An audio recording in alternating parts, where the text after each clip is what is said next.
ಏನು ನಿನ್ನಂತೆ ಅವನು ಗೆಳೆಯ ಎಂದರೆ ಅದಕ್ಕೂ ಹತ್ತಿರ, ಇನಿಯ ಎಂದರೆ ಅದಕ್ಕೂ ಎತ್ತರ.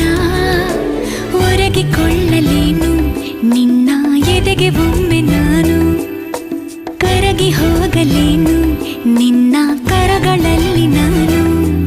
ಯುಗದಾಚೆಗೂ ಜಗದಾಚೆಗೂ ಜೊತೆಗೆ ಸಾಗುವೆ, ಕಡಲೆಲ್ಲವ ಅಲಿಸುತ್ತುವ ತರವೇ.